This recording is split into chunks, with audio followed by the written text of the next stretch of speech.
So we are going to start this day with the first session of central theme, the power of volunteerism. For this session, we have four distinguished speakers, Mr. Jitin Jedumala, Ms. Shweta Chari, Ms. Sonal Kapoor, and Mr. Sujit Mahapatra. I would like to request the four speakers on the stage, please. Also, the moderator for this session will be Mr. Anshu Gupta. I would request Mr. Anshu Gupta to come to the stage, please.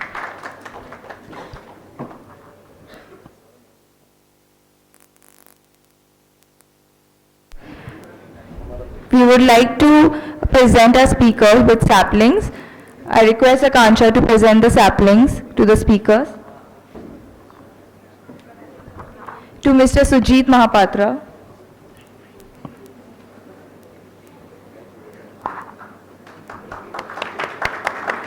To Mr. Jitin Jedumala.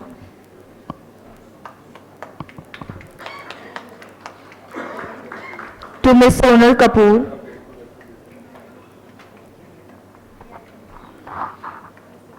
And to Ms. Shweta Chari.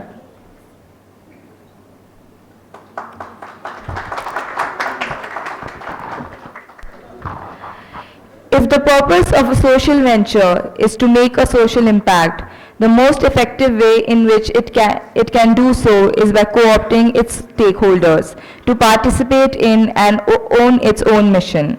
At the time when sustainability of a venture is equated primarily with financial sustainability, there are many examples which show that a social venture can sustain and thrive on the power of people who volunteer and take up its agenda as their own. In this session, the speakers will share how they created such ventures and their learning. I hand over this session to Mr. Anshu Gupta.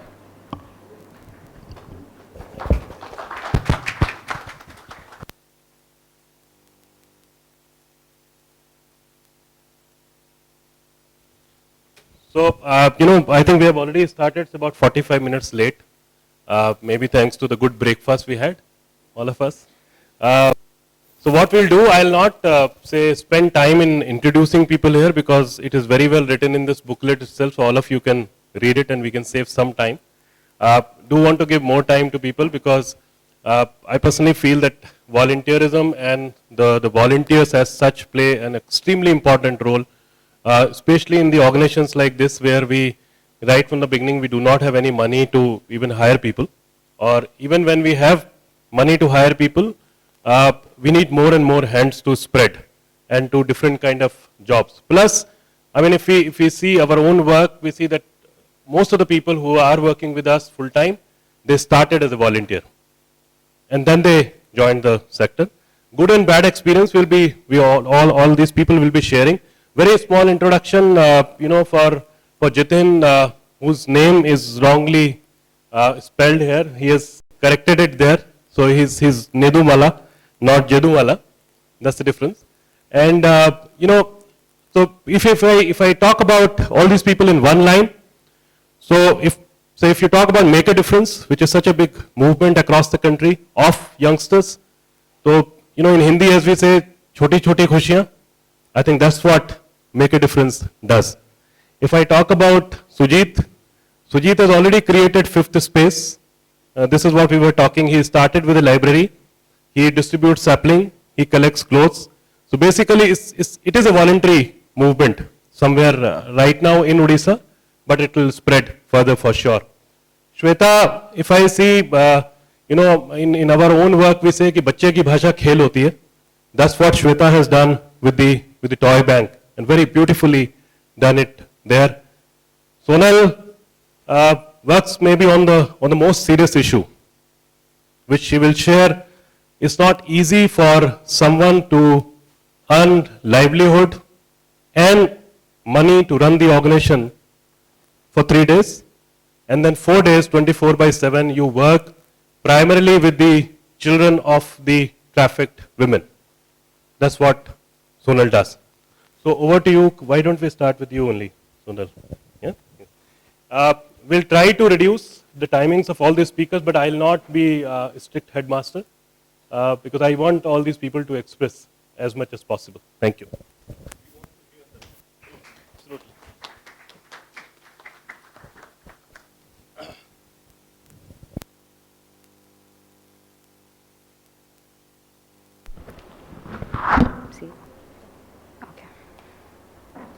I'll start with the video, so if you can just switch off the lights, please.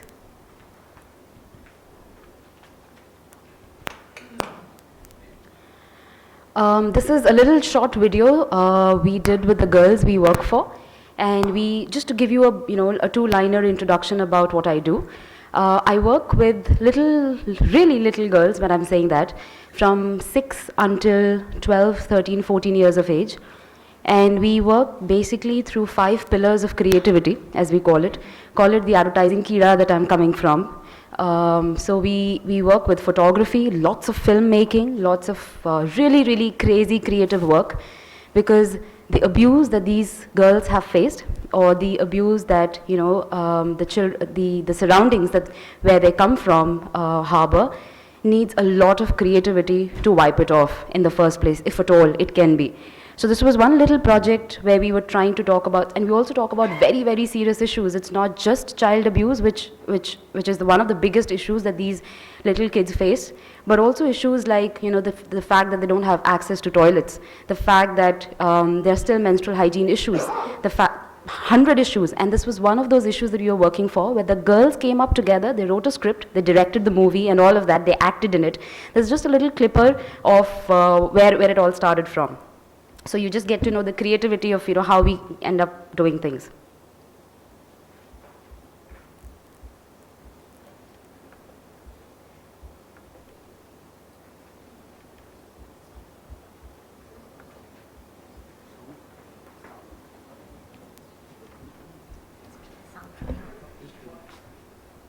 Oh yeah, intelligent.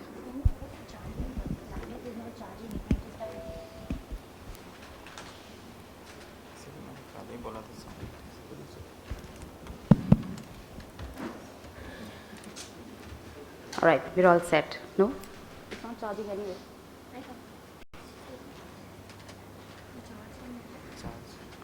So if you have me at the podium, you know there's a technical glitch.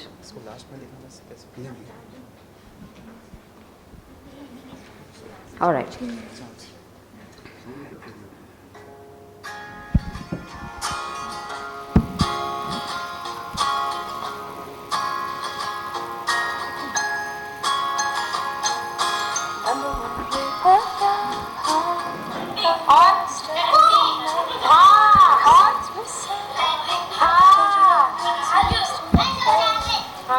और बताओ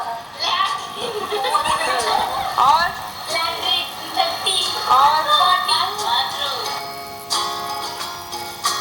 सोचो कि तुम्हारे चारों तरफ टट्टी पड़ी हुई है। हंसना मना है, आवाज निकालना मना है। टट्टी से एकदम गंदी गंदी स्मेल आ रही है।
और हमने सीखा उनसे कुछ सीखा अपनी मूवी भी उसी तरह अच्छे से बनाए। मूवी का टॉपिक क्या है? Open communication. अगर बाहर लाइटिंग नहीं करनी चाहिए। क्यों? अगर हम बाहर लाइटिंग करेंगे तो लोगों को भी परेशानी होगी और हमें भी परेशानी होती है। और हमें अगर हम गलती करते हैं वहाँ पे से मक्खी उड़ के हमारे शरीर पे बैठेंगे और गलती हमारे शरीर में भी लग सकती है। उससे क्या होगा? उससे हम बीमार पड़ जाएंगे। आज हमें पता चला कि हम कितने गलती करते हैं, आधे से ज़्यादा हमारे दोस्त। लड़की जब जैसे जैसे बड़ी होती है तो उसके लिए ज़रूरी होता है टॉयलेट करवाना।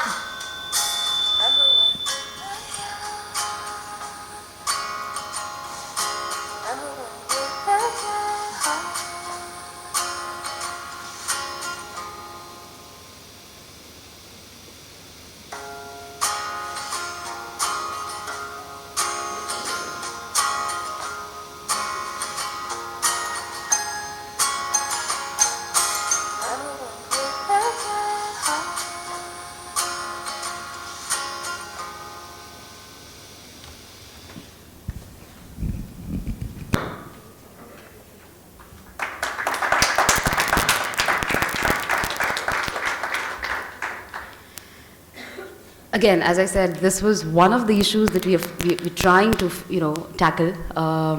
Again, at what level have we achieved success in terms of numbers, in terms of impact figures, is something that I'll skip for today. Cut to 2010, I was in advertising, in filmmaking, making films for Coca-Colas and Britannias and Pepsis of the world. And I happened to, and it's not as bad a job as they make you feel, that corporates are bad. It was fun. My team was fun, it was fun. And I happened to go across into one of the random slum areas in Delhi, very Delhi, west part of Delhi to be exact. And I met a woman who was 36 years of age, and she was pregnant with the 7th child, the first 6 being daughters that she had. And she was sending her 7.5-year-old girl to a brothel so that with the money that this little kid gets, she's going to feed the rest of the 5 daughters that she has. And when I asked her, what is it that you're going to do with the 7th child which is there in your womb? She tells me, as a matter of fact, that if it's a boy, she's going to bring him up, get him educated. But this time, if it's a girl, she's going to strangle her the minute she's born. I was 23 that time. Now I'm very old. At 23, when you look at these things, when you encounter such facts, you either think that they're supposed to be on Hindu ka 3rd page or Times of India ka 3rd page, or you think it's supposed to make a nice documentary on Discovery Channel. At 23, when you're enjoying your first job out of MBA, you don't think that these are issues that you will any day end up coming face to face with.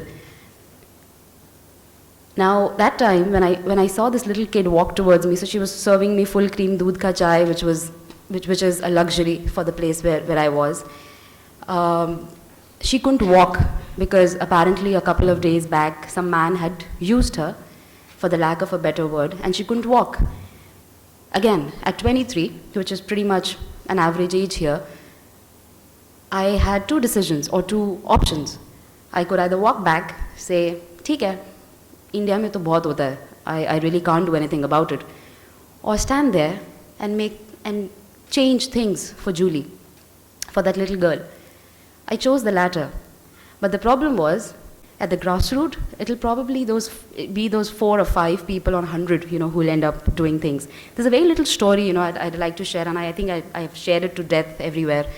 It's about a little boy who's about 6 years old. He's sitting on a seashore, and there's a very old man, about 60, 65, who's sitting, at the same place. And this little boy so there's this, high tide that's come up last night.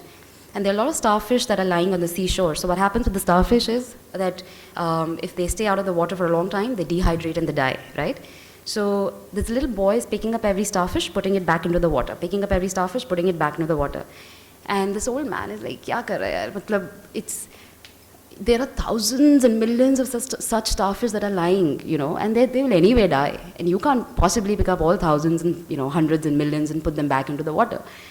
But this little boy, with all his innocence, he stands up and he says, but for every starfish that I've put back into the water, the entire world for that one starfish has changed forever.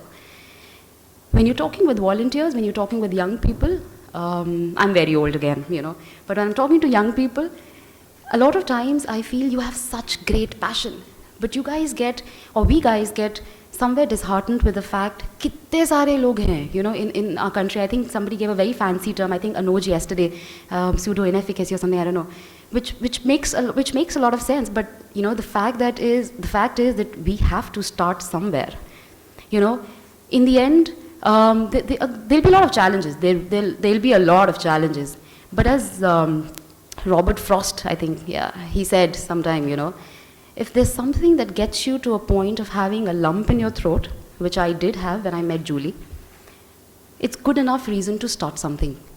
If there's good, if there's some time, and I think Anshu sir mentioned it yesterday, that wo jo pagalpan hota hai, the way we follow the person that we love, if that's good enough, that's good enough. You don't need a business plan. If you made a business plan, if I made a business plan when I was talking to these young little girls, I would have never started what I was trying to do. In fact, about 2 years into starting Protsahan, into working at the grassroots, So I was looking for funding, and there's this very fancy stuff that comes online that XYZ has raised X amount of money in angel investing and funding and philanthropy and some nonsense like that. And you get very excited that, okay, there is a lot of money out there, but maybe, there aren't enough people to support the kind of work that you're doing. And there is a lot of disheartening that comes along with, over a period of time. And during one of these phases, I happened to meet one of those angel investors. I'll probably, they're called VCs, which apparently means venture capitalists, but I'll call them vulture capitalists. And so we were having coffee at a barista. So apparently, if you're also a non-profit startup person, there'll be no barista and no Costa Coffee or no CCD in the world that you will leave, because that's where you'll have all your meetings for the first 3 years of your life. And I happened to meet this really swanky 55-year-old, really good-looking man.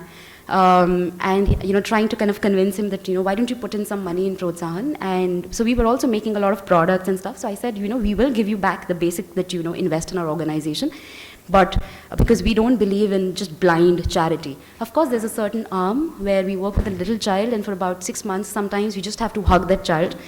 But there are times when you're working with a mother and you're trying to look at the sustainability aspect, because you have to run the organization at the end of the day, right?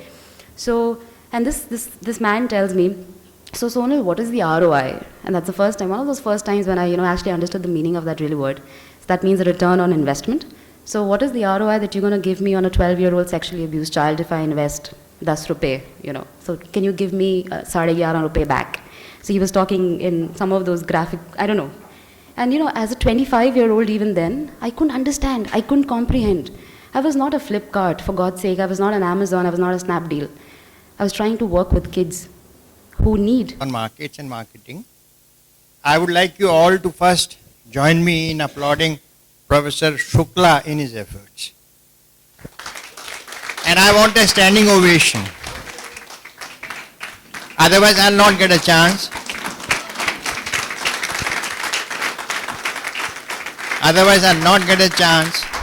Madhukar, outstanding job. Thank you very much, but अभी conference बाकी है. So we'll clap again and again. And sir, I would just like to make one request, if wherever it's possible, because we have some of our participants who are more comfortable in Hindi. So if you can also speak in Hindi, maybe Hindi khichdi type, that will be very useful. So Madhukar ने मुझको भी hint दे दी है कि आप भी हिंदी में बोलिए, तो मैं अब हिंदी में ही बोलूँगा. और मधुकर के बाद में मेरे को वहाँ का मिल रहा है जो 4 स्पीकर्स वॉलंटियरिज्म में जिन्होंने अभी प्रेजेंटेशंस दिए. Unbelievable. You made us our day. Will you please get up? All 4 of you, if you are there. Unbelievable. And one can say India is safe in your hands, in the youth. Unbelievable. Take your seat. Now it's my turn, and my turn is very easy to do. We have 4 speakers. We have around 1 hour, 15 minutes. Each one of you in the first round would take maybe around 15 minutes. Possible? Not possible. And before that, just the names, and then they would be introducing themselves such that we can economize on time. So Ashmit Kapoor, we have Malvika, we have Piyush, and we have Rustam. So we'll begin the way it is mentioned here. Malvika, relax, you are number 2. So first we'll begin from Ashmit. I'll not like to constrain you, but time is also a key resource.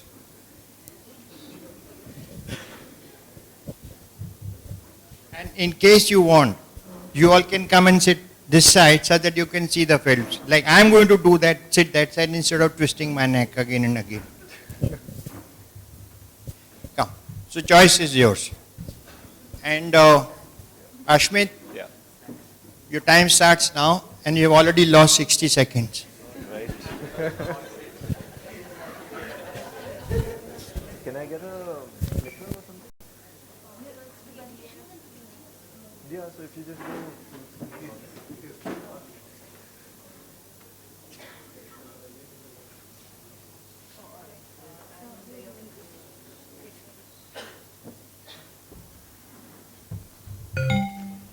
So good morning, everyone. My company is I Say Organic, which is a 3-year-old company that I started after a year of farming in a village. Essentially, the idea was to, since I don't come from an agriculture background, to understand from the ground level what the realities of agriculture are, and from discovering the problems, like what is it that is needed as an intervention. So this was in an area in eastern UP called Devariya, and it's a very, very backward area.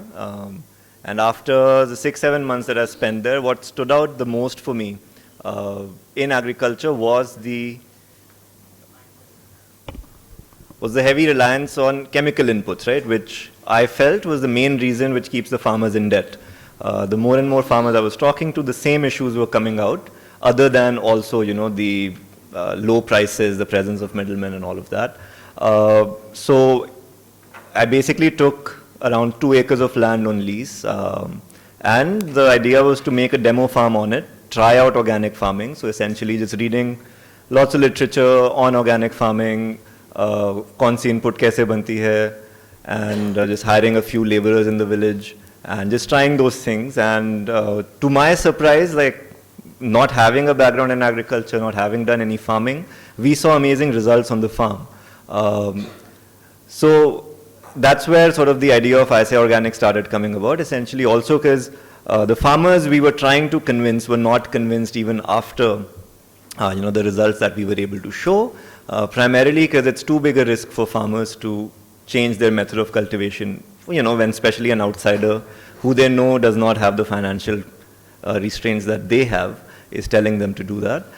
So that's when the idea evolved to tap into the market of a growing market for organic products, globally, which exists. In India, it still is quite nascent, but there are a lot of takers for it. So through the various organizations who we met at the grassroots level, who have been working with farmers in the last 10 years, trying to convert them to more ecological practices, government programs in various states which exist trying to convert farmers.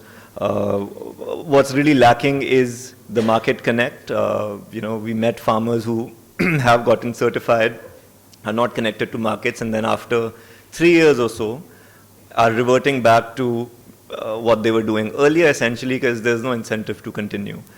So that's where basically the model for ISA Organic came in, and our vision is to basically drive the shift, or be one of the key players in driving the shift towards ecological agriculture through market-based, demand-driven initiatives. And firmly, one thing we believe is that this change will not come through policy at the top level, but it has to come through a consumer-led movement. And for that to happen, essentially what you need is a service which connects the farmers growing organic produce, makes it profitable for them, and makes it very convenient for customers to access these products, which was really non-existent, at least until 3-4 years ago. Overall, the aim is, what I think is that for moving towards an egalitarian society, which is, sort of a vision everyone has, 2 things which are really lacking, especially in the Indian context right now, is a focus on sustainable production and responsible consumption. And using sort of food as the focus area, we believe we can really bring about that conscious shift in how we think, and sort of thinking beyond just your day-to-day, so individual benefit in a way, and thinking towards responsible choices that are to be made for the greater good. So what we do is actually quite simple. There's around 9 farmer groups we've partnered with across the country, which supply us a full range of products from fruits, vegetables, pulses, grains, oils, etc. And we have a web and phone-based home delivery service currently in Delhi, NCR, and so people just place orders online on the phone, and we deliver it to them. What our focus is that things should always be available. It should be convenient, great customer service, good price points, so that it's realistic for people to switch to organic food. Along with that, of course, there is a big focus on awareness, and awareness not just about organic food and sustainability, but overall for leading a healthier life, farmer issues and why, the impact of a small purchase, what the larger impact is.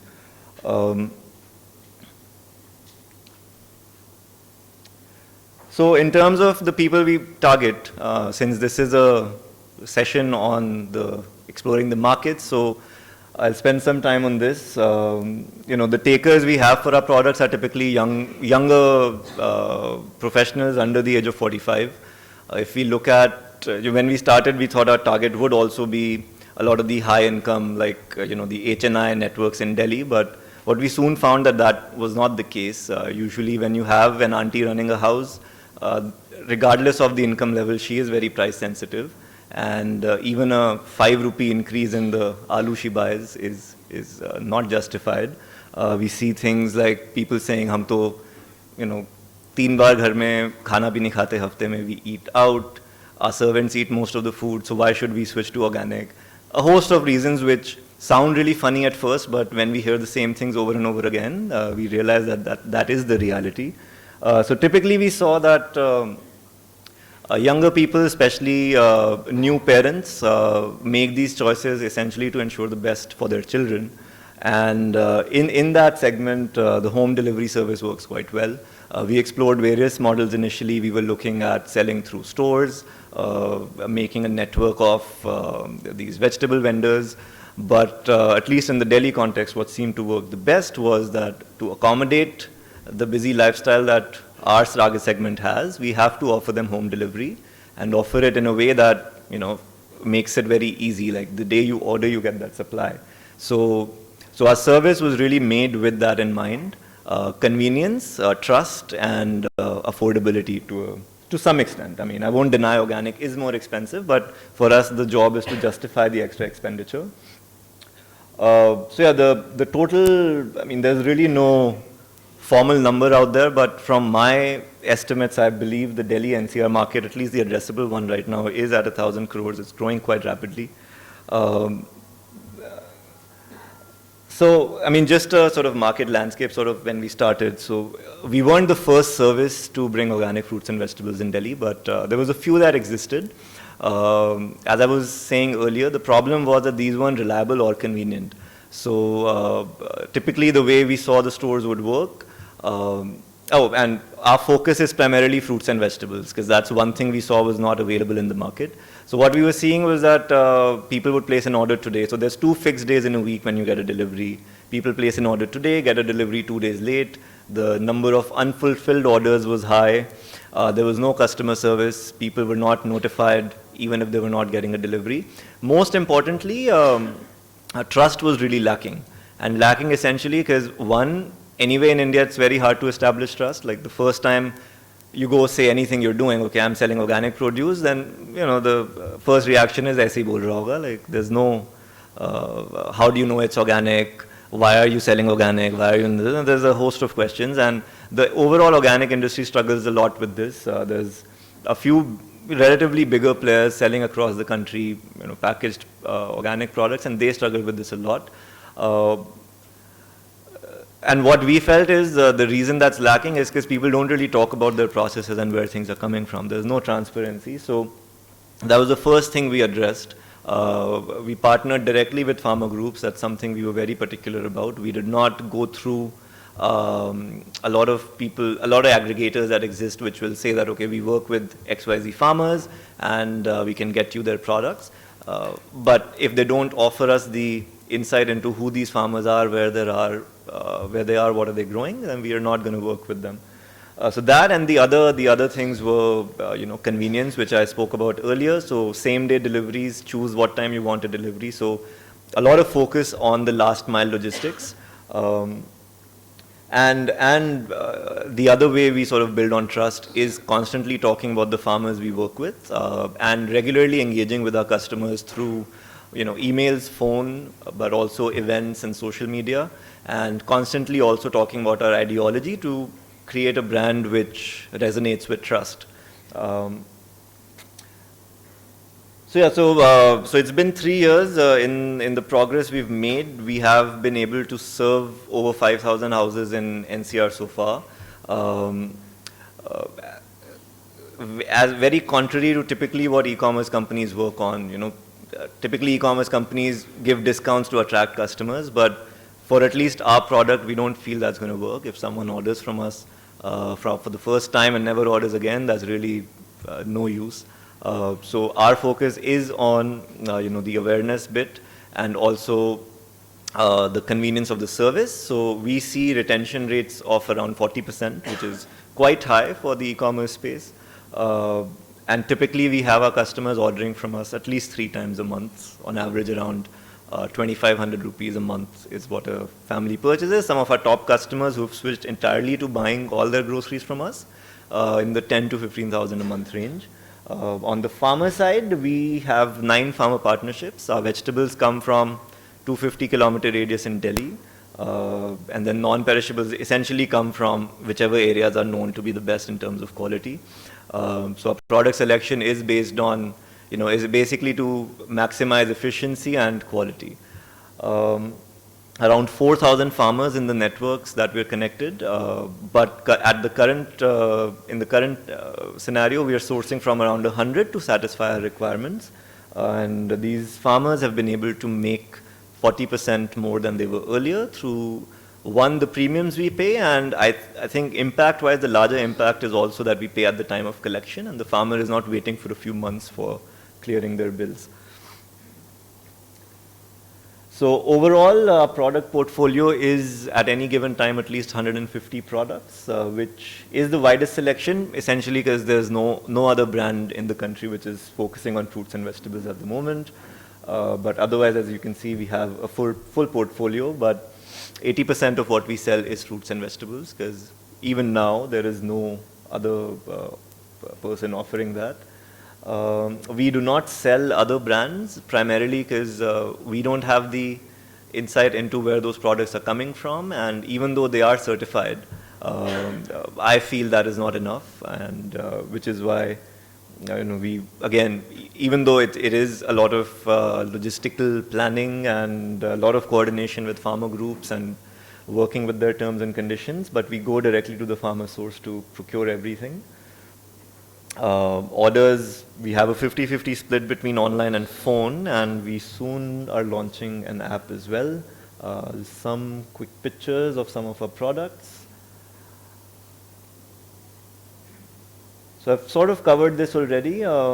We go directly to the farmer, but we work through local partners. These are organizations which have worked with these farmers over the last 3 to 5 years.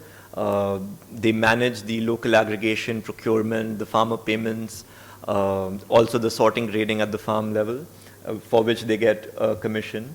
And what sort of the key aspects of our model making all of this possible? One is farmer selection and outreach. So we're always looking for good farmers to work with. Our team visits these farmers regularly to understand their methods of cultivation and their motivations to go organic, how they prepare inputs. Then the other side, which is very important, is constantly forecasting for demand, which is done on a daily basis, to ensure availability of all products for customers, at the same time reduce wastage, because we deal with a perishable commodity, so this is very important to do. Quality control is done at the farmer level and then also done at our level to wean out all the transportation wastage. Here, you also have to understand, while you might have a social mission, but farmers also in the end, especially organic farmers, realize their value, and they are not always the most committed when it comes to meeting your requirements, right? They will, whenever possible, try to think of their benefits. So we have some methods built in where if the wastage levels we are seeing in transportation are higher than they should be, then we sort of reject those lots and don't pay the farmers for the extra wastage, essentially to make them have some responsibility as well. After the round of sorting and grading, we have cold storage facilities at our warehouse, around 18 tons, which the products are stored in. But to maintain the farm fresh nature, typically every day or every other day, we get new orders from the farmers. Orders come in on the phone or online. We deliver every day. We give multiple options for time slots so that different lifestyles can be accommodated. And we have built a custom software as well to process the orders and also to take care of the last mile deliveries and cash collection. Most of our products come as locally as possible to ensure the best quality. But then for other specialty products like fruits, we get from Maharashtra because they grow the best guavas, oranges, pomegranates. Non-perishables we get from between UP, MP, Kerala and Orissa. Transportation for our bulk farmers is pretty standard, it's run by trucks, but for the other products which are coming at low volumes, that's where our operations team has to always be thinking of their feet essentially, because sometimes things have to come by truck, sometimes by train, sometimes by bus. We're even exploring flights right now for some strawberries we want to source. So that bit obviously is something which you need to do on a day-to-day basis. There's no real system for it at the moment, which can only come in at a point when the volumes justify. But right now we cannot source a full load of say oranges 10 tons, right? So our requirement is 100 200 kgs to match the perishability and the demand. So really I won't say it's an innovation, but it's just a lot of hard work and just figuring out how to get things to you. So essentially that's it. Again, for a focus on quality, we have, this is a big learning we had in the first year when we thought that since we're giving a specialty product, we can compromise on a few things. But when it comes to customer expectations, they want the best. So we cannot compromise on anything, especially when it comes to product quality. So we, in the first year, had limited budget, so we had just non-refrigerated delivery vehicles, but that's something we changed. Also, when it comes to organic produce, there's a lot of sometimes discrepancy in the size and color of vegetables and fruits. So that's something which, of course, we have to talk about a lot to our customers, but at the same time, we need to have better practices to ensure that we make those discrepancies as little as possible. I feel in the organic space, sometimes people use this as an excuse to avoid the quality control and just sell whatever they want. So that's something which really should change in this space right now. Some pictures from a warehouse, the packaging. So essentially, these guys get a packaging slip, they pack, the billing happens, the shipments happen. Some of our farmers that we work with, these are farmers in Haryana and Punjab, some from UP here. This is what our website looks like. It's an order, it's a very standard e-commerce website, choosing your delivery times, the checkout process. Another thing which we spend a lot of time on is our blog, which essentially serves as a portal around health and wellness. So anything you need from quick healthy recipes to knowing about our farmers, to health tips, to home remedies, and anything in general about organic farming, we write about here. We have a few experts on board as well who give us content regularly. So we are 3 years old. We'll turn 3 in March. And typically, without much marketing or advertising, we've seen a 2x growth year on year. And I myself now, this year, feel that the willingness to adopt organic has gone up significantly. There's a lot more takers for it. And having strengthened our back end significantly in the last 3 years, this is the year when we're looking to grow quite aggressively in a way. We want to market and advertise. So currently, it's basically a lot of planning and budgeting for these activities. We're building the team and a few things which I mentioned in terms of building the technology further, adding a mobile interface. Those are the kinds of things. And then obviously planning more and more retention and engaging activities for our customers. And we hope to grow around 5 times this year within NCR. And next year is when we start looking at expanding this to other cities as well. And that is it. Thank you. Ashmit, how did you sense that I am about to remind you? I mean, I could see your Anyway. expressions. Very well done. He timed it so well. And Ashmit, you didn't introduce yourself. Perhaps you didn't remember my request. Yeah. So, Please, tell them everything about your Vita. Alright.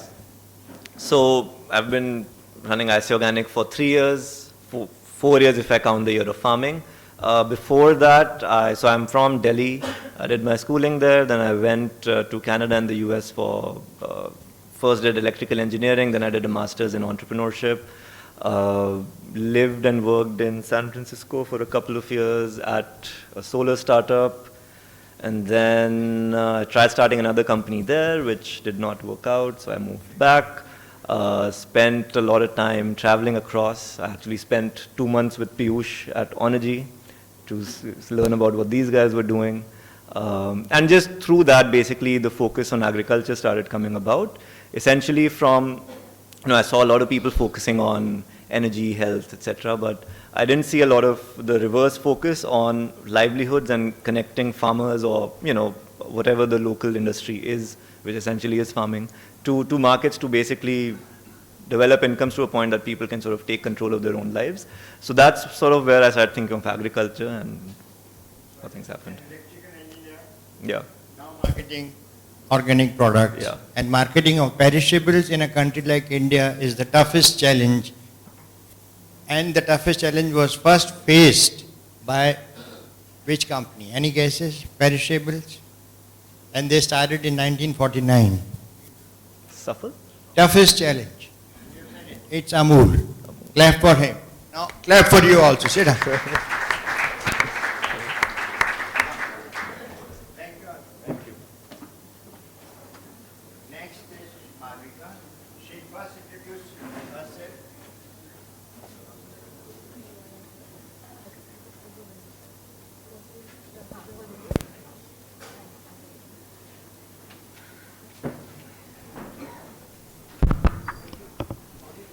Malvika, your time starts now. Very, very scary. Hi, my name is Malvika Sharma. I am part of Avika. Now, before the session started, Anshu had spoken about, he'd like to know and perhaps discuss कि गांव में क्या होता है. Now, I have come to XLRI for the Social Entrepreneurship Conference representing Avika for the second time. And in my first session, I had introduced that I am what you refer to as a proverbial gaon ki gori. I happen to come from a village. I work in a village. In fact, now I work in 13 villages in Jharkhand. When I go back from here, I won't be going to a city. I will be going back to my village. So before I start what I have been asked to start about, I'd like you to watch a video. It's our effort to try and tell you what we have been doing and specializing in, and then perhaps I'll tell you why you had packets on your chair when you sat. Okay? So can we have the video?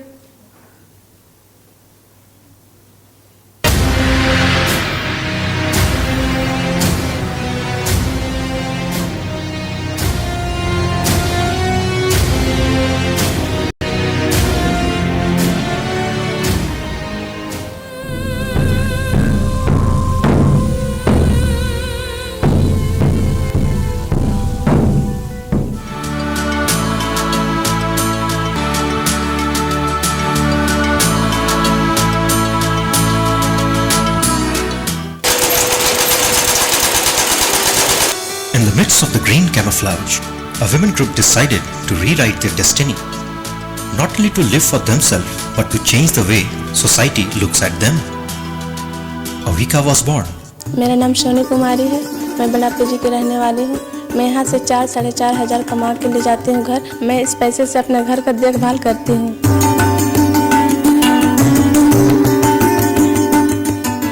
At Avika, we pick the finest fabric, painted and styled in contemporary designs using quality-tested raw material. Travel 30 km from capital of Jharkhand, the deep rural pocket may be dense to watch, but skillful enough to surprise the best, where each piece of textile is hand-embroidered by meticulously trained women to create some best ethnic wear coming from the real, rural India.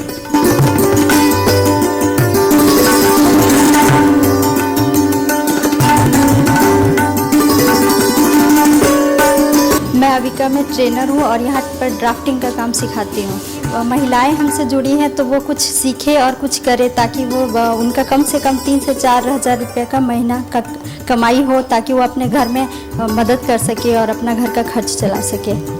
Avika currently engages more than 700 rural women, training, engaging and empowering them to earn not only money but also self-respect. मेरा नाम सुधा साहू है। मैं गुंडू की रहने वाली हूँ। बाबूराम टोली से आती हूँ। यहाँ के संस्था से मैं 6 साल से जुड़ी हुई हूँ। मेरा कमाई होता है, उसे मैं अपने घर का देखभाल अच्छी से कर लेती हूँ। It's time to experience the change in style, esteem and empowerment.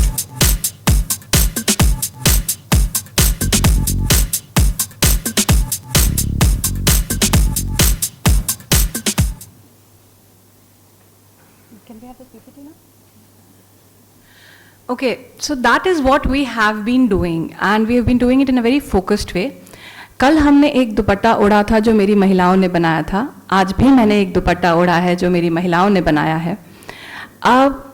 We work with around 700 odd women and we have been doing some lovely work. We've been having a blast.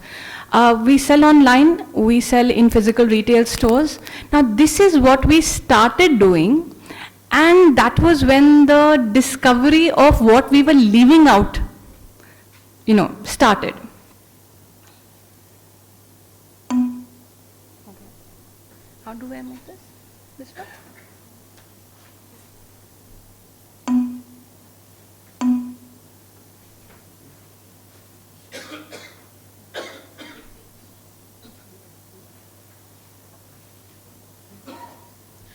Okay, so we have a technical glitch.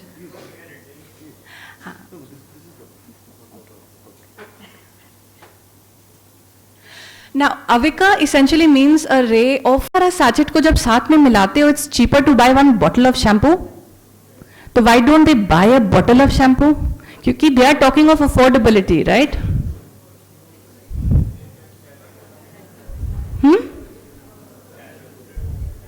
Cash in hand at that time, right?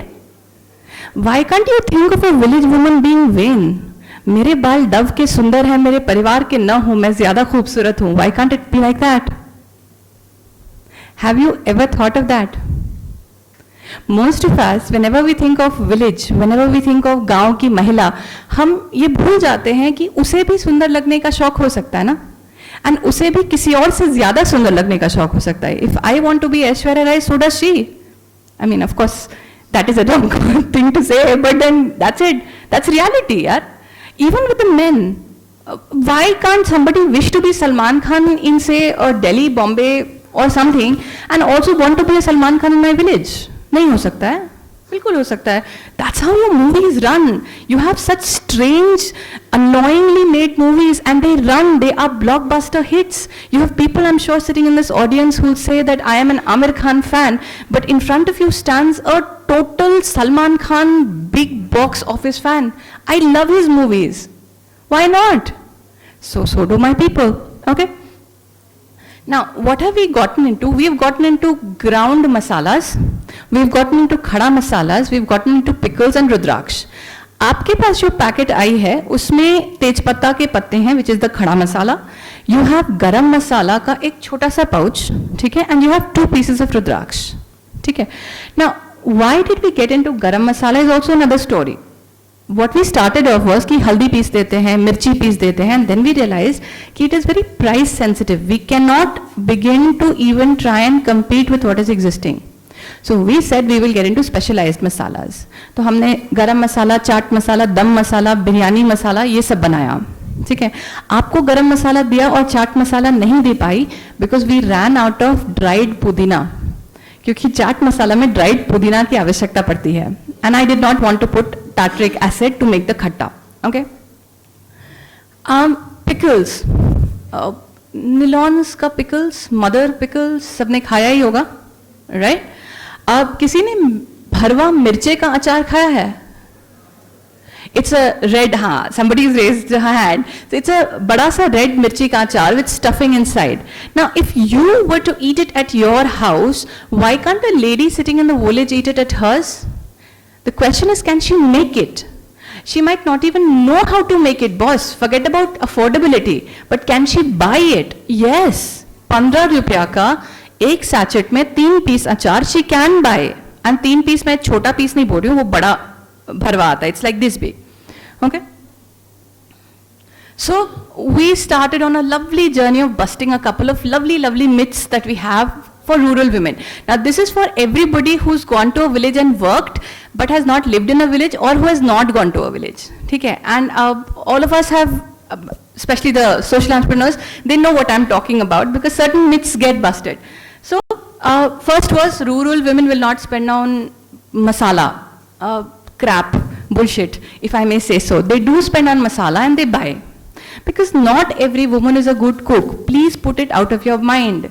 If I wish to cook today, I can decide to make malai kofta, but what would I most likely make is Maggi and live like that. For that woman, it's a chore. She has to get up in the morning and make food, right?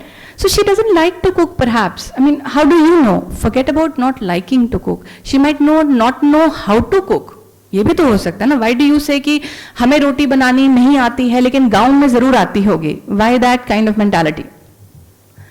And we also talk of traditional khana. So what is traditional khana according to you? I do want to take a minute here because we are talking about food and the previous session spoke about organic food and stuff like that. So according to you, एक गांव में एक गांव की गोरी क्या खाना बनाती है अपने पूरे परिवार के लिए? चावल दाल? हाँ? चिकन? दम बिरयानी क्यों नहीं बनाती बॉस? और आर वी टू अज्यूम कि बना नहीं सकती या बनाना नहीं चाहती या बनाना नहीं जानती? बनाना नहीं जानती. तो यार ये टाटा स्काई गांव में क्या कर रहा है? वीडियोकॉन डीटीएच गांव में क्या कर रहा है? Why do they have 4 or 5 Hindi में बोले जाने वाले cooking channels?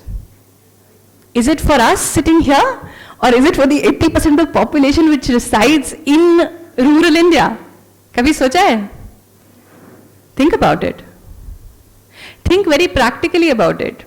You're sitting here and you're thinking कि वो बनाना नहीं जानती. अरे बॉस जानती है लेकिन अगर उसको मसाला मिल जाए तो? That can be something, right? How many of you have gone to a village hard to purchase or to eat something there?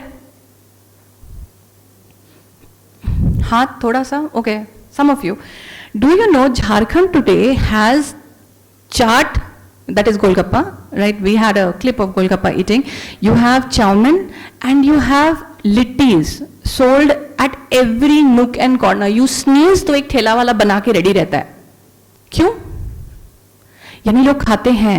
So why not have chaat masala at home? That was the logic. Now, this might not be a very well-defined or very well-researched logic. This was the logic which came out of working with so many women that we do. Now, I've sort of covered most of it, right? One thing I'd just like to say is about the packing. What we realized was, गांव की महिलाओं को packing fancy वाली अच्छी लगती है. But if this stuff is tasty, the packing which I have given you for the masala will also do. Just check. It's very rudimentary, rural, but tasty है, मजेदार है. And we are not talking about anything remotely to check कि what, it will look like and what will the end result be. 10 ग्राम का packet अगर tasty है तो it will do. That is what we have learned. So I've already told you what we do. So what have we done here? What we've done is we have created jobs. So to do any kind of masala making, pickle making, तो chopping से लेके, grinding से लेके, packing से लेके, the entire process has created jobs, right? And currently we have around 20 women who are doing this. So remember when I said that we work with 700 women and those are not even 50% of what we work with normally. So now we are tackling the other 1600 women and saying out of that we have tackled 20 women who could not do hand embroidery in the first place, but they can tackle such tasks. Okay, now selling in a village is a very interesting thing. So पहले तो we've discussed packaging, we've discussed कि छोटा package आप बनाओ, tasty खाना बनाओ, मस्त लगे, that's about it. Other than that, what are very important issues? One is pricing. I'm sure all of us are aware. So, do you know what is the price of the masala which you purchase? Okay, do you eat food? Okay, do you cook food? Lovely. Do you know masala goes into food? Okay, when was the last time you picked up a masala ka dabba and turned it around and saw the price? Huh? 80, 90 rupees. For which one? For which one? MDH कौन सा वाला? Almost there. Okay, one lady knows her pricing. थोड़ा थोड़ा. चलो, next. Huh? What? Make it quick because, sir, 2 minutes. Make it quick, hurry up. 45 to 50, right?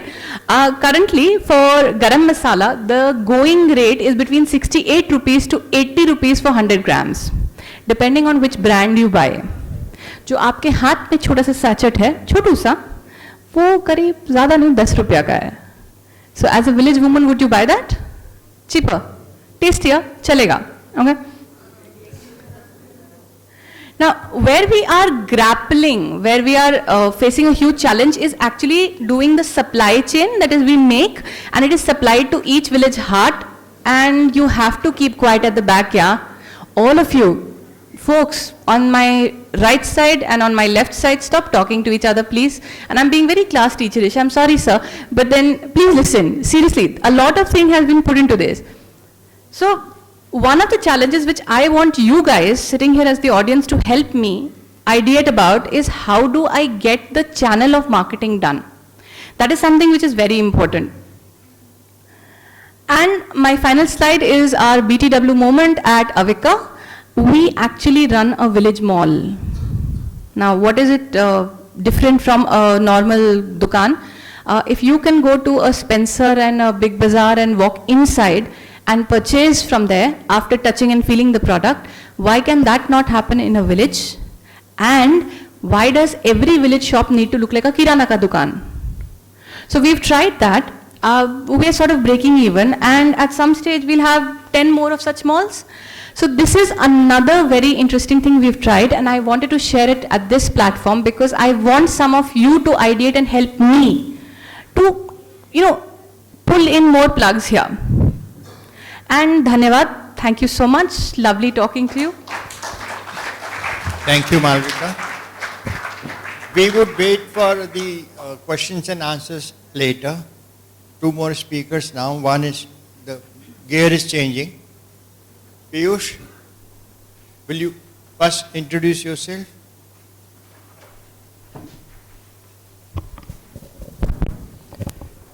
Good afternoon, everyone. I'm Piyush. I'm the co-founder and CEO of Honorgy Solar. Honorgy, we are one of the fastest growing energy access enterprises. We've been running this for the past 5 years.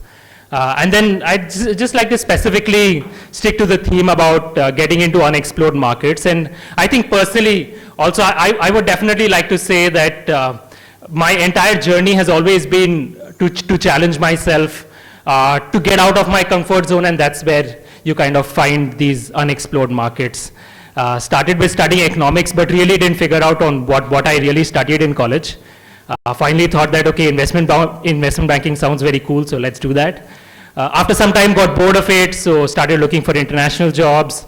Got one, stayed there for a year, again started like, okay, this is not what I want to do, I want to come back to India. So the same company was good enough to place me back to India. And it was just through all of these exercises, it was just kind of exploring a lot of things personally on what my interests are, what my passions are, how I can contribute to the society at large, and more than anything else, really do what I love to do. And then finally figured out that let's have a lot to live. Let's do something. Let's do something about it. Still very clueless on what we wanted to do. Got together. 3 of us got together. We started an NGO doing climate advocacy and policy action. And that's when things started to change a lot. Firstly, just more than anything else, decided, okay, I don't want to pursue my further studies. College is good enough. We have to do something. Also, getting out of the main comfort zone, let's quit the job. Let's just try to do something as crazy as possible. Let's not think about what we want to do in future, how much money I want to make, what kind of bank balance that is required, but really something which is really crazy. And that's when got about we're doing with a lot of activism and the journey of past 6 years starting Onergy has really kept that kind of a DNA. People like to think about that we don't have the focus. We get a lot of criticism that there is no focus, or you should take up something, be a master of that when you're doing a particular thing with promoting a product, then don't get diverted. But I think that's what is among the weaknesses, but it's also one of the biggest strengths, that to get into unexplored markets. And even during the journey of past 6 years, we just started with solar lighting, solar lanterns, and then over the years, we ourselves, just from distributing solar products, we've ourselves started developing a full range of solar solutions, right from getting into solar microgrids to irrigation pumps to micro cold storages, and that's what gives us the edge, gives us our USP in order to provide customized and a complete range of solar solutions.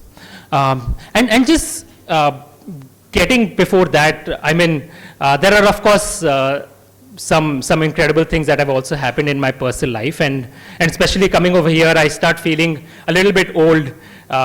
Have been running this enterprise for 6 years. Have also recently become a proud father, and have also, my daughter is 8 months old, and you know, I've started to compare a lot between a journey of a child and that of a journey of a startup. And there are so many incredible parallel things, and especially, say, when, how many of you have actually, I'm sure not so many of you are mothers and fathers, but how many of you have closely seen a child grow, a baby grow in your house? So there's a fair bit of people around. And especially when you're seeing a baby grow, there are always challenges, especially initially. You don't know, what's going to happen. Suddenly the baby has some rashes or falling sick, or what do you need to feed? There is teething. There are plenty of things when the baby starts crawling. But the good thing about that is that there is always the people to fall back upon. You can reach out to your elders, you can Google it. So it's not so much of an unexplored territory. It's unexplored territory personally for the parents, because you're always experiencing something for the first time. And that's what is one of the biggest challenges when you start comparing it with a social enterprise or with a startup. Of course, in both the cases, you have to clean a lot of shit. But even other than that, it's when you're especially starting something, addressing some social problems, then you can't fall back upon Google, because there's very lack of information. There are also not so many experts in that field, and you yourself need to figure out a lot of things. And more than everything, it's really the challenge between you and me. हम लोग जैसे पढ़ाई करते हैं, there is so much that is being taught to us. And the first thing that we have to go about is unlearning whatever that we've learned. Or actually learning from people from the ground. The amount that people have, simple, say, farmers or people who have been able to live their lives with a monthly income of 1,000 or 2,000 rupees, the amount that they have been able to teach me about sustainability that I was advocating for the past 2 years, even before I'd met them, has been absolutely incredible. I mean, none of the experts have been able to teach the kind of things that I have personally been able to learn from people, even from children that are living in rural areas, or from people who are living with very basic subsistence, and be it on sustainable living, or be it about education, livelihoods, how they're being able to live. And that's what the beauty is, that especially if you're going into unexplored markets, the first thing that you should be fully prepared is about unlearning and relearning, especially from who your target audience is, who your market is. And that's what has happened, that when we started off about, it's been more than 5 years ago, we had a lot of preconceived notions. अरे हम तो ये solar लालटेन है 1,000-2,000 rupees, let's go about selling in the market, and people are, as it is, they're spending about 150, 200 rupees on their kerosene. It's just a simple payback and simple break even for even a very poor rural household, and people will latch on to solar lanterns. But very soon we realized that it's not just about payback or just as a replacement of kerosene, or we really have to take a lot of other things into consideration. People have, like even as Malvika was saying, people have even rural people, they have a lot of aspirations. They also have a lot of dreams on how they would want their children to study, how they would want their quality of life to be. And it's not just about a simple replacement, say, of a lantern that they're using to a solar lantern, but people aspiring for something which is larger. And that's when we got back to the drawing board, started designing solar home systems, which can be customized, providing larger lighting solutions. And that's when it was that, and that's what kind of got into our DNA, that we could have very well been stuck with, okay, let us just focus on solar lighting or solar lanterns, and let us just make a very big enterprise just with these couple of products.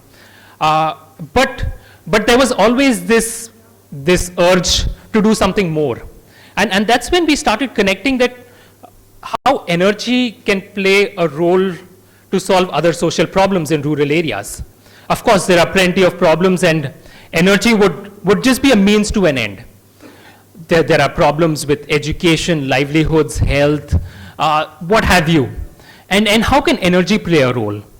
And so we particularly started, especially over the last few years, we started identifying different areas wherein we want to contribute. In agriculture, what is possible? How can we possibly increase the income of the farmers?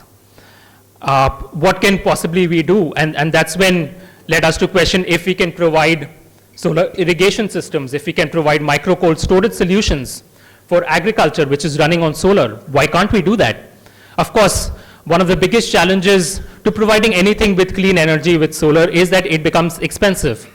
And that's when you have to kind of look into how you're developing your business model, how you can make even expensive one-time, it's expensive because there is a one-time investment, but how you can make it more affordable. And that kind of gets you to question that it's not about making something which is very cheap, but making something which is very high quality, which is valuable, and making it affordable by tying it up with financing.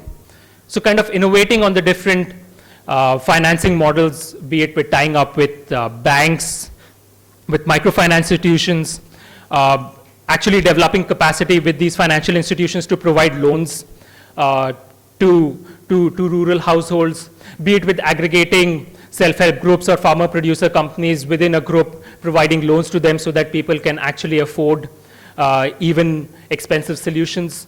So these are the different things. Similarly, like with agriculture, we started looking into between different interventions that we would want to do with education, health, livelihoods. The other major thrust, especially with health, was combining solar lighting with cooking and developing solutions as a package, because cooking by itself is not as aspirational or something. It has a very massive social negative impact, because there's so much indoor air pollution. There are so many people dying just because of their indoor air pollution.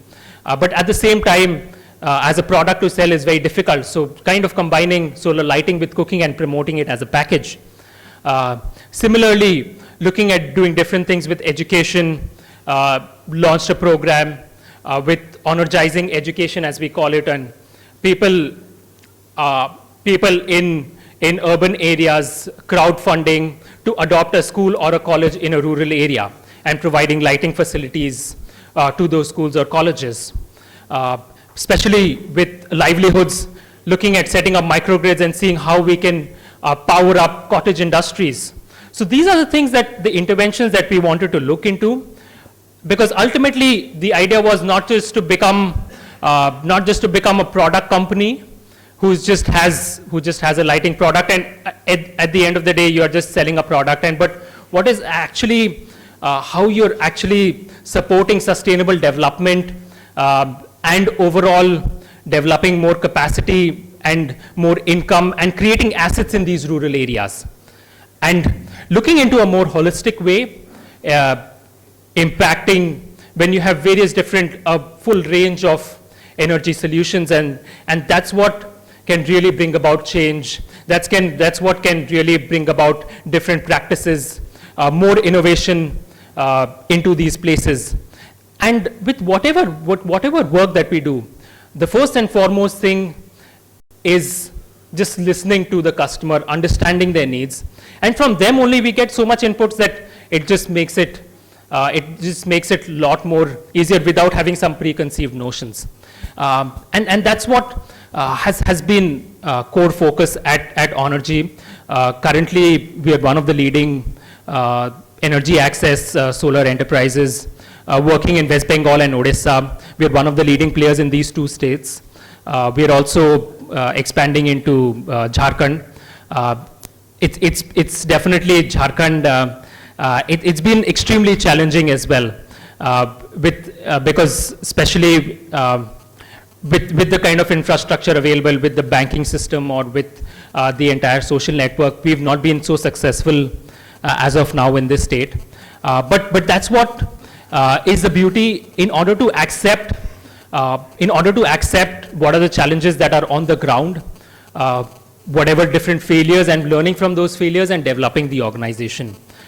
Because you can very well imagine that especially when you're working in remote areas, you're getting through absolutely different terrains. You can just think about that. If from Kolkata, if you want to travel into remote areas in Sundarbans, it would be just about 70-80 kilometers. But it would take someone more than 5 hours just to cover that 70-80 kilometers.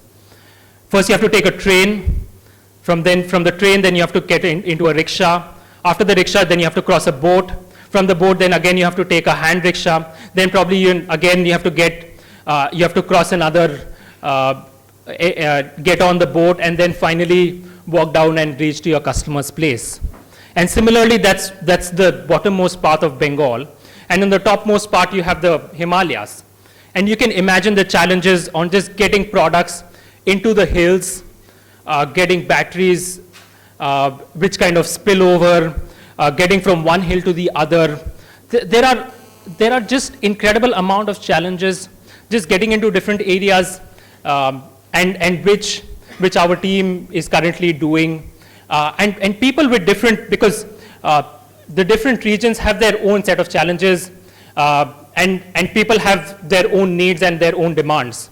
So one can never think about that a one-size-fits-all kind of a solution, especially going into these areas.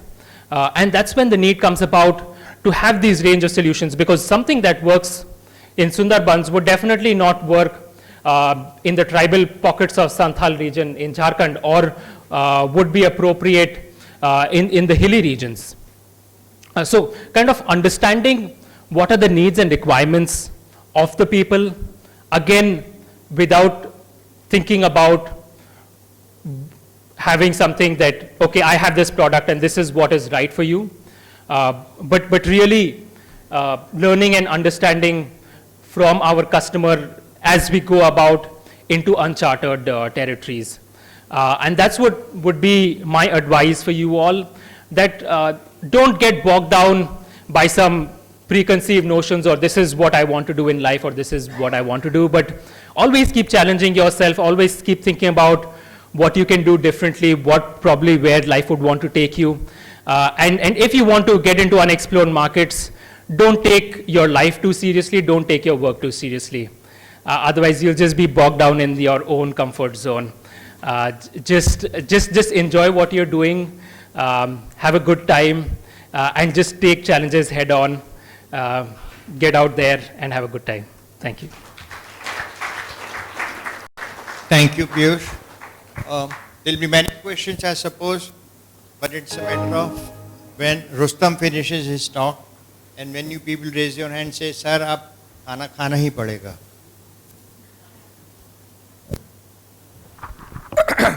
मेरा काम तो बहुत आसान हो जाता है sir, speaking last. It's difficult and easy also. It's very easy because I'm speaking after Piyush. Or we are a 4-year-old enterprise, he's 6 years, doing pretty much the same thing. So we copy a lot from him. Start off with saying that. And probably the only thing I didn't copy, my son is 10 months old, so 2 months before. But it's also very difficult because Malvika or हमारे young man है यहाँ खाने की बात सुबह से कर रहे हैं. Somebody is talking about fresh vegetables, somebody is masale, and then they make you smell the masale. So I am waiting for the lunch more than my own talk. So I don't even know how you guys are faring.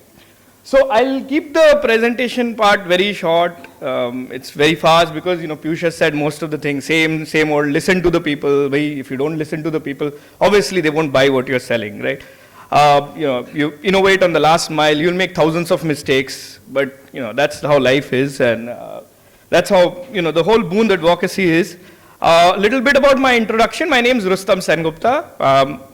I did my schooling in Delhi and then electrical engineering again in US. It's a useless degree. Nobody really becomes an electrical engineer ever, especially when you go to US.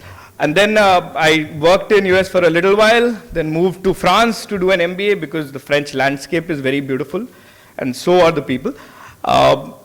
And then after a while decided to work for a bank, and then you have this, you sell your soul to the devil, and after a point you feel like, what am I doing? Making billionaires into multi-billionaires and millionaires into multi-millionaires.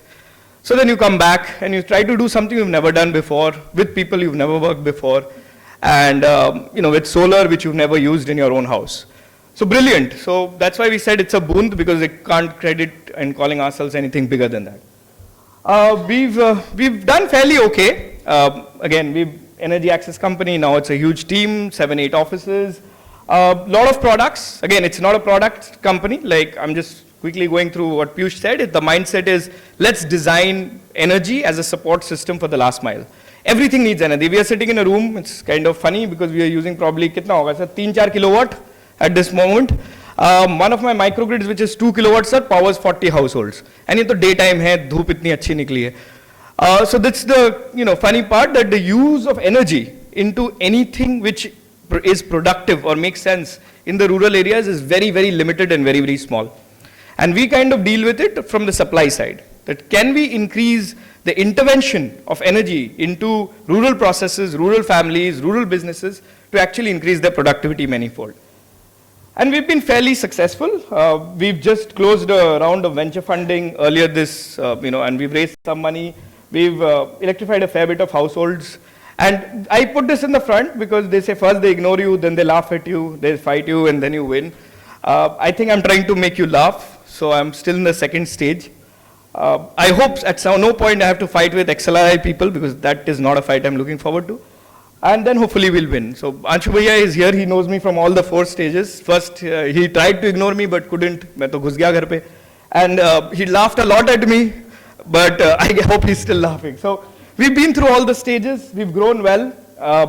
And some of the statistics, I'm just putting what Piyush said in such a passionate manner. India is very energy deprived. We should be ashamed sitting in a hall like this, to be very honest. Because most of the people, यहाँ तो 70 kilometers भी नहीं जाना पड़ेगा, शायद 7-8 kilometer में you'll have houses which don't have any electricity. So every second that I give my bhashan on a mic, spreading hot air and nothing better, is actually taking away energy from some child who could study at night and actually come and attend school over here. So less conferences, more work, that's the philosophy. Dismal distribution is another problem. The distribution is horrible. Sarkar ke abhi bhi transformers Delhi mein, they said, oh, we'll have a new bill ki you can send to the government. When we looked at the transformers, वो एक तरफ तो दे नहीं पाती electricity, दूसरी तरफ आप क्या डालेंगे?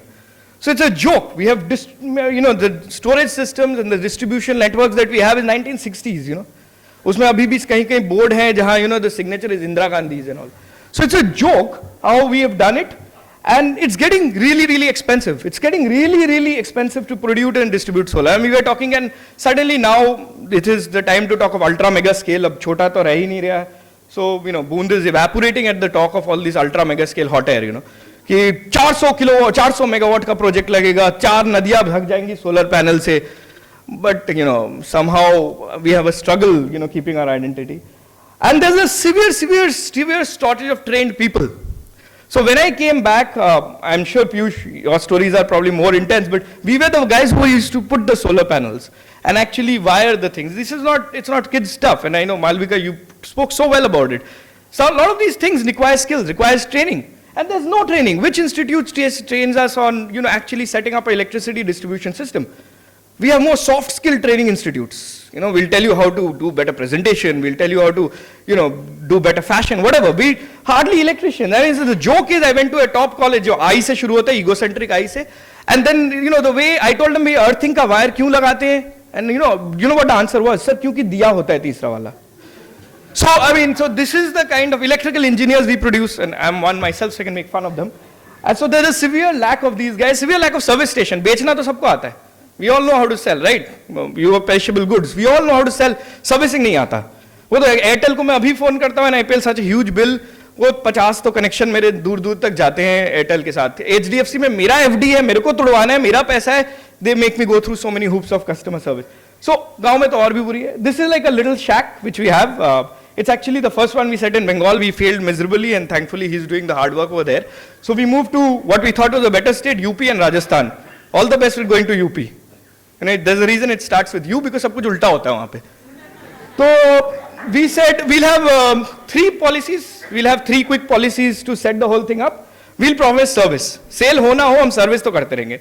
Which obviously mean first 2 साल 3 साल में I used to make चक्कर to वांशु भैया types की भैया 2-4 हज़ार का कुछ सेल खरीद लो, क्योंकि बेचना तो आया नहीं है, लेकिन हम लगा देंगे. No, so first service, and then think of affordability. Don't think of cheap. क्योंकि cheap चीजें तो Stanford design lab में बन रही है, $10 की solar lights. They have obviously not seen the person who will buy it, but they made it for $10. And that's the brilliance about making things cheap. So we said, नहीं cheap नहीं होगा, affordable होगा, सरकारी bank loan दे देगी, all that kind of financial networks that will make people pay it over a period of time. But most importantly, we'll get some authenticity. Authenticity in all ways. Authenticity in the way we pay taxes, authenticity in the way we procure the solar panel, and the kind of quality that we put in. And so moving one step ahead of quality, authenticity. So that when you're authentic, when you're telling somebody that this is a 40-watt system, it will generate 40 watts of power, give you 3 lights for 6 hours. So make that statement, make it authentic, and you build an identity over it. Model is very similar. You guys are all business students. You'll have better models than us, and this is probably the 34th iteration of the model, so no point spending too much time on it. But you have a financer who finances a project. People pay over small EMIs over a period of time. You have somebody in the village who motivates your people, energizes you, gets you the market, and you have very good technical team to implement that. So finally, unexplored market. I mean, why do we call it unexplored? So it's a very interesting comic. I'll tell you why. Because Reliance or Tata पहुंचे नहीं तो unexplored हो गया. It's like saying कि भाई India तो था ही नहीं वास्को द गामा आने से पहले.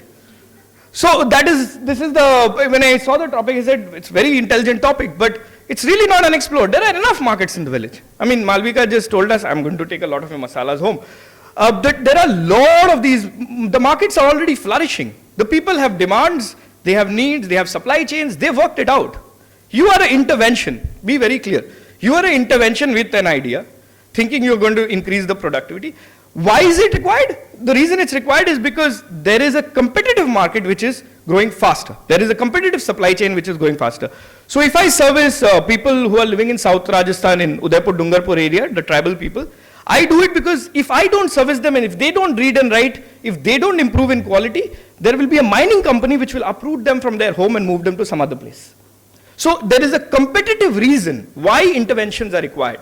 Otherwise, they were pretty fine. Let me tell you, some of the best food, best experience I've had is pretty off-grid areas. So there is a reason why unexplored markets are there. This is all the numbers. The numbers are appalling. I mean, that's the funny part. When we look at energy numbers, this is by the government, they're appalling. Look at UP, 61.9%. ये तो Samajwadi party admit करता है. असली में क्या है वो तो बहुत ज़्यादा है. But then Bihar and Jharkhand, all these places, look at the amount of unelectrification, which means 1 in 2 person is in the dark at all time.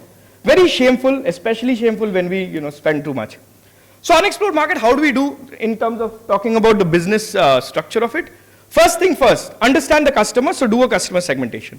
I'm moving to a more XLRI kind of language. Customer segmentation karo. You understand who buys what. Not everybody in the village looks like the same photo जो हम UNICEF को दिखाते हैं funding के लिए.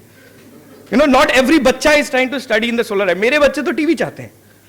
You know, so when we go to a village, we earlier thought ki we'll give the light and we'll take pictures of kids. Now I think we'll give a TV and they will study under the TV. So the reality is that understand what the segments are, what can they pay, and not just what can they pay, what support system they already have. इसका bank account है भाई, हमारे प्रधानमंत्री ने जनधन योजना की है, let's ride over it. उसके पास धन जो है, before he spends it on a pouch, let me try to grab that and give him a solar light. So there's a lot of, lot of understanding that should go into customer segmentation, understanding the customer, understanding his need, differentiating a customer from a consumer. A cook stove, so I mean, we have a horrible record of cook stoves, so I'll probably copy the model from you. But the fact is that we found that the consumer of the cook stove was the woman, the customer was the man. But the ladies use the cook stove and they cough and all the smoke fills up their kitchen. But आदमी तो kitchen में घुस नहीं रहा ना, वो तो बाहर से चिल्लाता है खाने के लिए. तो उसको जब पैसे देने की बात आती है, तब ही says नहीं कुक स्टोव की जरूरत नहीं है, एक बत्ती लगा दीजिए बाहर, कुक स्टोव नहीं चाहिए मुझे. कुक स्टोव से क्या फर्क फायदा होता है, क्या नुकसान है कुक स्टोव का? कोई नुकसान ही नहीं है, क्योंकि उसे तो दिखता नहीं, he is not a consumer. So segregating the consumer and the customer, we realized that often enough we were preaching to the choir. We would call a lot of children, we'll call a lot of women, and women will come, they are more interactive, they are more intelligent. But the actual guy who has the money or the bank account, in our case where we have to finance them, is not the consumer, he's actually somebody else. So it was a lot of challenges, but understanding is very clearly something important. So I'll move on. I think I've taken 7 minutes. So I'll take the next 8 minutes to just give 3 interventions, because Piyush has brilliantly highlighted the challenges, what all we do. So 3 interventions. Number 1, how do we create energy for the unbankable? Now, there are models where there are bankable people, and you get these products to them and you charge an EMI, but unbankable, जिनको bank account नहीं खोलते. क्यों नहीं खोलते? क्योंकि उनका घर का कोई परमिट होता नहीं है, वो मूविंग क्राउड होते हैं. क्यों नहीं खोलते? क्योंकि उनके पास कैटल नहीं है, लैंड नहीं है, उनको कभी बैंक की जरूरत ही नहीं पड़ी, वो गए नहीं. क्यों नहीं खोलते? बिकॉज वो कोई कम्युनिटी के हैं जो बैंक मैनेजर खोलना नहीं चाहता. Whatever be the reason, but these are unbankable without regular income. So we are always struggling with it. Like Malvika mentioned, she was struggling with the other 50%. We were always struggling with the people who we could not get loans to. And so what we came up with is, so we said, okay, let's do community-based microgrids. Very cool concept. But here's where the public came back. And the public came back and said, नहीं, but the problem is कि शहरों के घर में तो metre होता है, और आप लोग जबरदस्ती ये 2 छोटे-छोटे LED बल्ब लेते हो और 40 रुपए मांग रहे हो हर महीने. So मैं क्यों दूं? मैं तो उस दिन इधर गया था, मैं तो था नहीं घर पे, या उस दिन तो ढंग से आ ही नहीं पाऊं. So all these kind of economics that we try to understand. So we started, ameliorating more and more and more, and then finally what we now do as our microgrids is a prepaid microgrid, where you go and buy a cash card and you put it in your little meter inside your house, and whatever you bought, that much energy you use. And it's fascinating, the results are really, really good, because what we found is people actually started paying more than what they would have paid otherwise. So when we went and told them, but the brilliance that we saw, which was later, Abhito, I can sound very intelligent telling it, is that the democratization of the whole energy consumption process is something that's so appealing. The fact that you have the power to switch on a switch whenever you want and consume the amount of power that you want at any time is what is so brilliant about it. You might consume more or less, but giving the power to the person is the whole point. So I brought up this example just to bring up the unexplored markets. If you really want to enter them, you have to give them the decision-making power. Whether it's selling, fresh vegetables or selling masalas or selling anything, but they should be the decision-making authority. So you customize, and it might be very hard on the supply chain, it might be very hard on your designers or whatever, but it's still something that drives the market over there, because that's what's used to. Another example which I want to give, which is very interesting, is we were working in Unnao. Has anybody heard of Unnao? Good. आप लोग मेरे से बाद में मिलिए, calendar दूंगा मैं सबको. In Unnao is a very interesting place, not because dead bodies are found there or gold is found there, depends on which year, which party is there in power. But the fact is that it's interesting because it's 89% unelectrified, 89%, which pretty much बाकी fudged data है, तो 2-4 DMCM के घर और उसके आसपास light है. So, but it's also very interesting because 3 of very big dairies in UP, Namaste India, Purika Foods, and the government Parag Dairy, actually source 60% of the milk from there, which is amazing. So when we went there, we said, okay, har bande ke paas cattle hai, doodh hai, and all that. So when we were looking, putting on our XLRI hat or the MBA hat, we said, zarur doodh ke business mein kuch to hai, yahan se itna paisa nikal raha hai. We went and started asking the people. And you won't believe, I'm just the spokesman for the company. The smart guys on the field, they came back and said the doodh process is great, but they all complain ki milawat bahut zyada hai. So I'm doing solar, no relation to milawat. But then we started thinking, and again, a community thought process. We sat down, we said, how can we unadulterate your milk using energy and help you make more money, hence help me make more money and be sustainable. So what we came up with is a solar run milk testing system. It's very simple. It's basically an emulsifier which emulsifies the milk, then a tester which tests the fat and the SMF content, and a computer with application which was written over a weekend by my partner, which basically checks these two variables and generates a pricing. Fast forwarding to what it is now, 475 testing centers in different villages owned by different dairies or people. What's really happening is people are going, giving their milk. If it's adulterated or of bad quality, they get a lower pricing. If it's better quality, they get a better pricing. Suddenly what happens is the quality of milk is starting to appreciably improve because people are directly incentivized with quality. And that's brilliant. It's brilliant because we also made a ton of money over there. And that's why I'm alive and standing here. But it's also brilliant because it not just, your intervention did not just affect one particular energy need, but it affected the whole community at large. So it's another intervention that was very, very strong about. The third intervention which we are trying, and these are great ones, I can speak like for 2-3 hours on each of them, is hole in the wall. So we read some, Simran, one of our colleagues, he read somewhere that US they are putting computers where kids come and interact without teaching them how to interact with the computer. So we put up 3 computers in a village with solar power because we anyway have to put up demo units. So we put up a computer fixed to the wall, but we didn't teach anybody how to use it. We would just have a guy who would switch it on, a bunch of different software and leave it there. And this is it's been 3.5 months and you would be amazed. Things that I couldn't teach my dad over 6 years, like using Excel or email and all. These kids have learned with 6 to 7 to 8 weeks without anybody teaching them. And that's pretty impressive. That's impressive, and that opens up a whole new, concept for us where another energy intervention is allowing them to self-learn.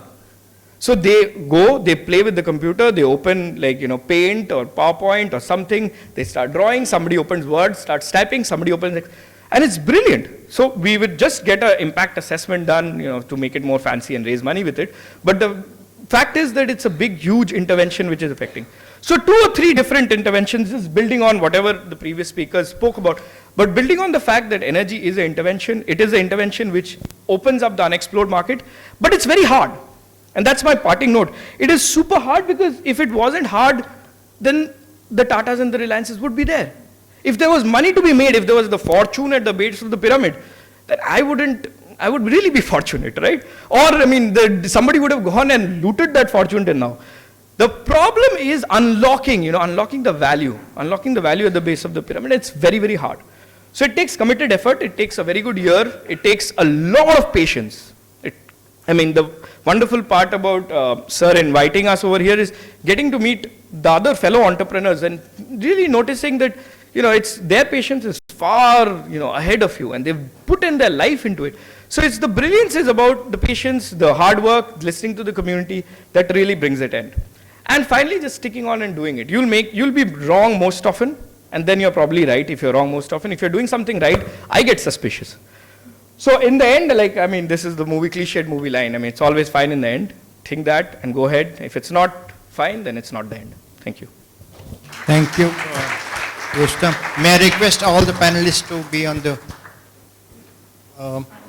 anyone who feels that she or he must ask a question, raise your hand. Must ask a question, Walas. Okay. Sheikh. Thank you, sir.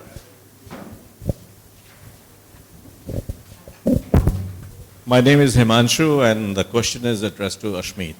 Ashmeet, I would like to know and understand about your irrigation water. Where do you source it from, and how do you test the quality of that water in case if you test it? Water? Yeah, irrigation. You grow vegetable, your farmers grow vegetable. So where do they source the water from, and how do they test, or how do you keep a check on the water quality there, if at all? So we work with farmers who are certified organic, and as a part of that process. Before you begin, you have to get, actually twice a year, you get your soil and water tested. So essentially those reports are available to us, and they have to meet the criteria of the certification norms which are set by the government. And on our end, the testing we do is quarterly. We do lab tests on our products. So randomly, like we've tied up with a few labs, they come, they pick up a few products and they screen them for pesticides and other chemicals. So water we don't test ourselves, that's the job of the certification agency.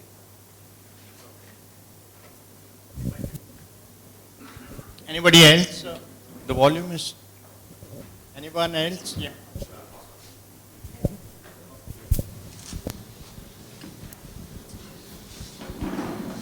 I had a question to both of you, which is more to do with the variety or the, of the products that you make for urban markets. With vegetables itself, it's you want a whole variety. One of the biggest deterrents to going organic is I get to see 5 vegetables where I can have 25 which are not organic, and I get them all through the year. So how do you make sure that variety is available every day, and also the guarantee, because I'm guessing that the farmers will grow with also a guarantee that this is going to get sold. Similarly, in the case of Avika, how do you make sure that variety or design input is something that is diverse enough that an urban consumer would be able to make this choice often enough?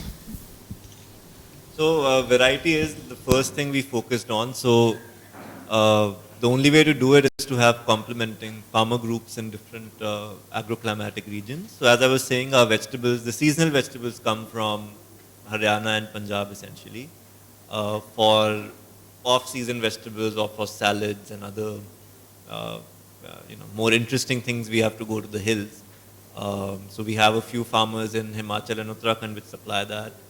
We worked on this setup for 2 years, but we did notice, obviously, as you're saying, that since we didn't have a huge variety of fruits, or our fruits weren't that great quality because they were, coming from around there, people were getting less frequent in purchasing or even dropping off.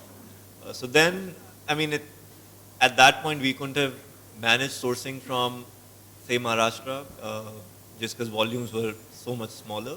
So you sort of have to get through that period, and now, since the volumes justify, we do source, we identified farmers in Maharashtra, so we get regular bananas and pomegranates and chikus and all of that as well. What you're saying is correct.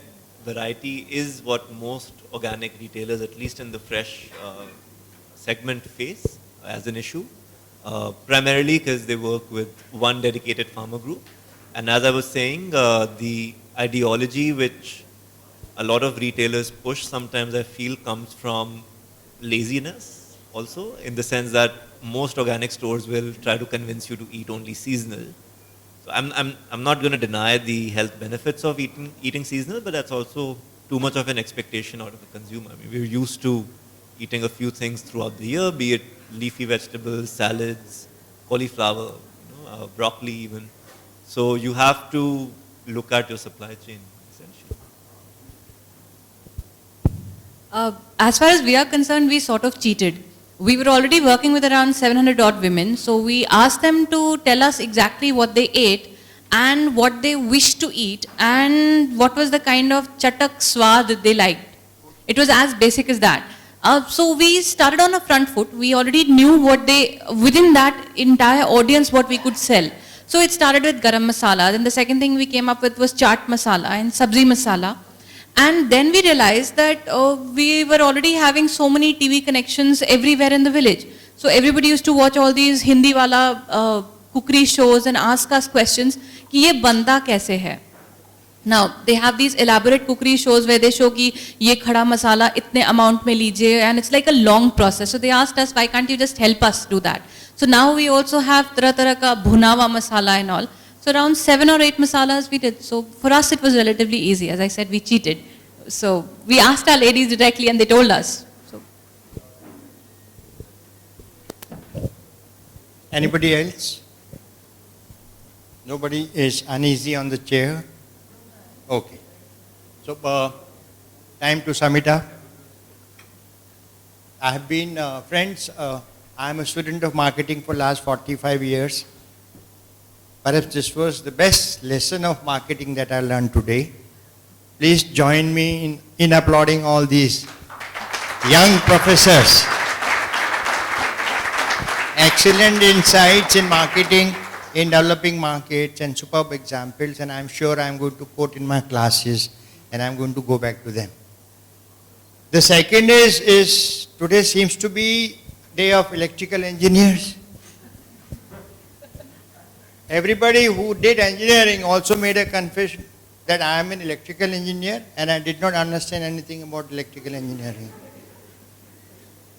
So, you'll be happy to know I was also an electrical engineer.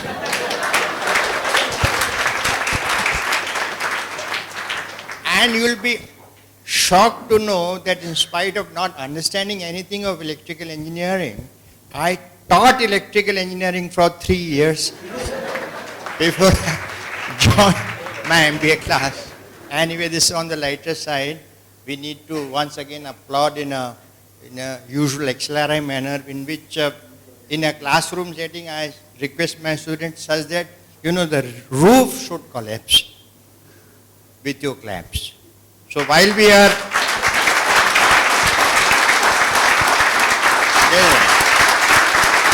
Good, superb. So now Madhukar, I think somebody questioned you, sir, why this title? So I would have take him on the lunch table. Well, I had to put a title which seemed sexy, so I added unexplored before that. Thank you very much, Professor Sareen, for wonderfully moderating the session, and thank you, all four of you. Two of them actually had come earlier also. And you were in the same panel, if you remember, which Anshu had moderated. But at that time, that was panel on startups. So it's a great feeling to have them back here. Just like it's a great feeling to have three people back here in the session after this lunch, which is on sustainability. I'm coming to that. And I'm saying this before we give the mementos, so that which is on how the issues of sustainability, and it was only after I had sent out the invites and invitations have been accepted by Anirban, Saloni, and Aini, he disappeared, that I suddenly realized that 4 years back we had done a conference on youth, but the design was more for the youth than by the youth. And we had one session over there which was about, which we had last evening, on becoming a social entrepreneur. And I suddenly realized that these three people at that time were part of the panel. So it was, 4 years later, now I feel very happy that we could invite them to talk about how they made their venture sustainable. So thank you for being here. Thank you very much. May I request Shivika to, or rather Professor Sareen, to hand over the mementos to...